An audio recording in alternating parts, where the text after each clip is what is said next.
Now, when we spot a bat flying through the night or grow weak when we see blood, there's always a certain fantasy creature that pops up in our heads. A vampire. Vampires are everywhere in pop culture, from movies to books to even food. But a majority of people who see a person with pale skin or sharp teeth are quick to call them a vampire, when really, there's more to it. So in that case, what's a vampire? A vampire is an immortal, reanimated corpse.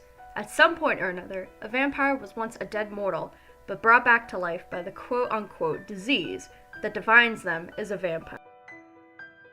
Vampires are widely known for their morbid source of sustenance, blood.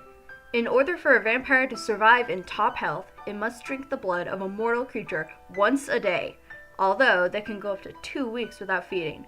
But the longer they wait to feed, the weaker they grow, which tends to make them violent and desperate for blood.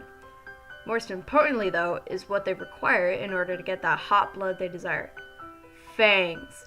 No fangs, no blood. Of course, even something as powerful and frightening as a vampire has its weaknesses. A simple way to weaken a vampire, at the least, is to hold up the trusty cross. While it's not a fatal blow, it does cause damage.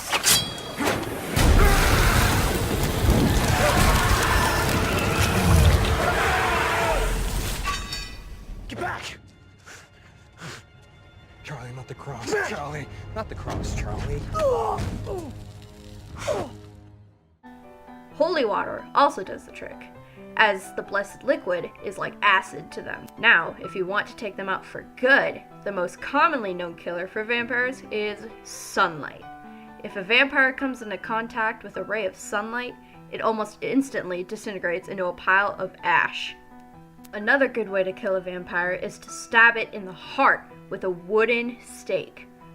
There's a belief that the stake can be made of silver and still be effective, but that's not really true.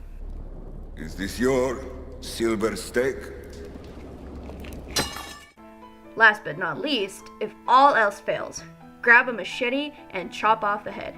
With that brain detached from the body, there is no way the bloodsucker will be able to go near your neck. Well, now that we know what we're talking about, let's talk about where the vampires came from. The origin of vampires.